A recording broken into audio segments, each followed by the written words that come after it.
안녕하세요. 교육 전문 채널 100%답니다. 오늘 영상은 SAT 파트별 고득점 공부법입니다. 여러분의 미국 명문대 진학이 유용한 영상이 되기를 바라면서 지금부터 시작합니다. 첫 번째 파트는 SAT 리딩 공부법입니다. 첫 번째로 시간 조절입니다. SAT 리딩의 관건은 뭐니뭐니 해도 시간 조절입니다.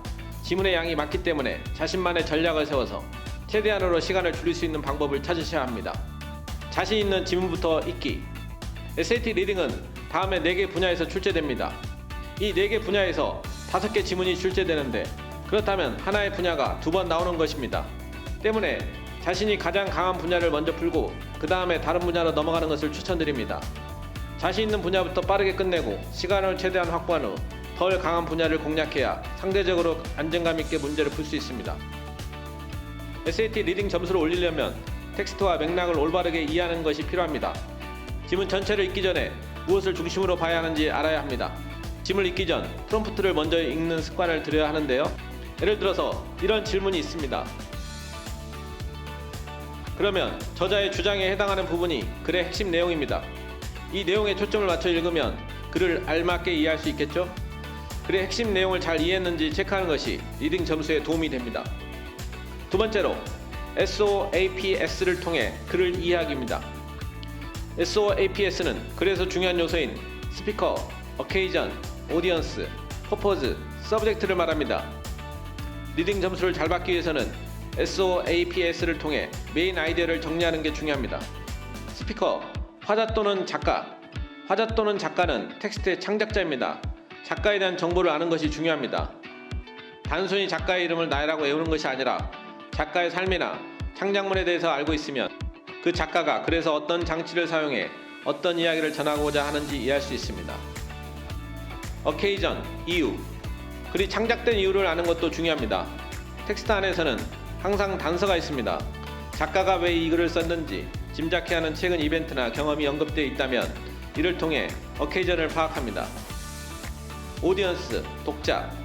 작가가 누구를 대상으로 글을 썼는지도 글을 이해할 때 중요한 요소가 되지만 SAT에서 제공하는 글은 보통 대중을 대상으로 쓴 글이기 때문에 설명은 생략하겠습니다. 퍼포즈.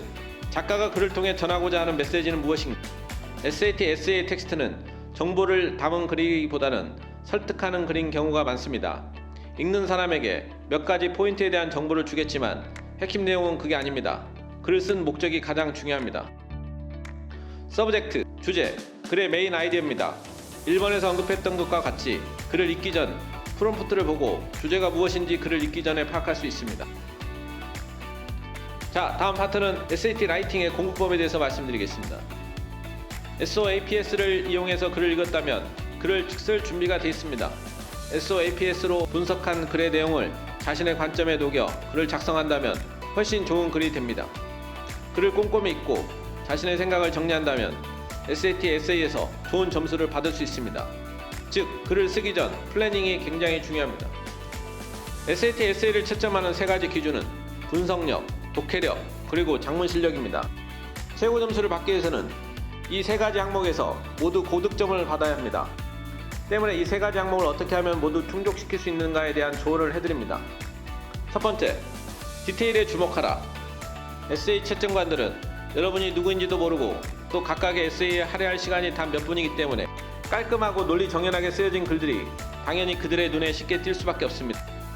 이러한 라이팅을 만들기 위한 한 가지 방법은 사소한 디테일에 주목하는 것입니다. 여러분의 필체로만 평가되어지진 않겠지만 읽기 어려운 에세이는 최고 점수를 받지 못할 것입니다. 다시 말해 채점관들은 여러분의 지저분한 필체를 하나하나 보고 읽을 시간이 없습니다. 따라서 에세이의 모든 부분이 깔끔하게 보이도록 쓰세요. 각 문장을 분명하게 대문자로 쓰고 단락 들여쓰기를 놓치지 말고 또한 전체적으로 적절한 구조점을 사용하세요. SAT 에세이 템플릿을 활용하세요. 에세이 템플릿이란 각 문장을 어떻게 구성할 것인가에 대한 계획표입니다. 템플릿은 당신이 계속해서 무엇을 써야 할지에 대해서 고민하게 만드는 대신 아이디어 그 자체에 집중할 수 있도록 도와줍니다. SAT 에세이 구성은 항상 똑같기 때문에 여러분은 매번 같은 구조를 참고해서 구성할 수 있습니다. 여러분이 이 제한된 시간을 잘 활용하면서 채점관이 기대하는 효과적인 에세이를 구성하기 위해서 5단락의 에세이 형식을 추천합니다. 자, 다음으로는 어휘력 키우기입니다. SAT 읽기와 쓰기 부분에서 단어를 다양하게 하는 것이 매우 중요합니다. 만약에 단어를 계속 외우는 것을 싫어하면 영어책을 읽는 것도 좋습니다. 읽다가 모르는 단어가 있으면 뜻을 찾아봐서 따로 정리를 해놓으면 자기만의 단어장을 만들 수 있습니다. SAT에서 단어들을 재활용을 많이 하기 때문에 추천하는 단어들을 외우면 도움이 많이 될 것입니다. 자, 다음 파트는 SAT Math 공략법입니다. 첫 번째로 식을 모두 암기하세요. SAT Math를 공부해 보신 분들은 모두 아시겠지만 SAT 문제 유형은 상당히 반복적이라는 것을 아실 수 있습니다. 특히 SAT Math 섹션이 시작하기 전에 제공되는 식들이 있습니다.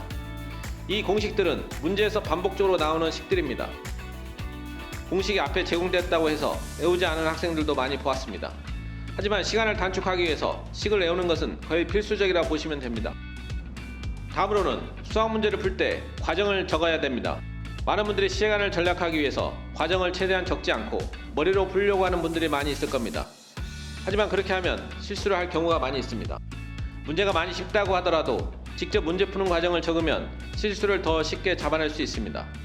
또한 만약에 문제가 어렵거나 잘 모르면 일단 차근차근 풀어보시면 머리가 좀 더 잘 정리가 되어 잘 풀어갈 수 있습니다. 또한 채점을 하실 때 문제를 틀렸으면 과정을 보면서 왜 틀렸는지 알 수 있습니다. 원인을 알면 그 부분에서 좀 더 조심하면서 문제를 풀 수 있을 겁니다. 마지막으로 SAT 모의고사를 꼭 풀어보세요. 처음부터 SAT 모의고사를 풀려고 하는 것은 아닙니다. 어느 정도 단어를 좀 외우고 어떤 유형의 문제들을 알고 난 후 실제 모의고사를 푸는 것이 좋습니다. 이렇게 하면 시험을 볼 때 당황을 하지 않고 어떤 페이스로 시험을 봐야 시간이 부족하지 않는지 파악할 수 있습니다. SAT 프랩북 중에 추천한 책은 아래와 같습니다. 자, 오늘 영상이 도움이 되셨다면 구독, 좋아요, 댓글 많이 남겨주세요.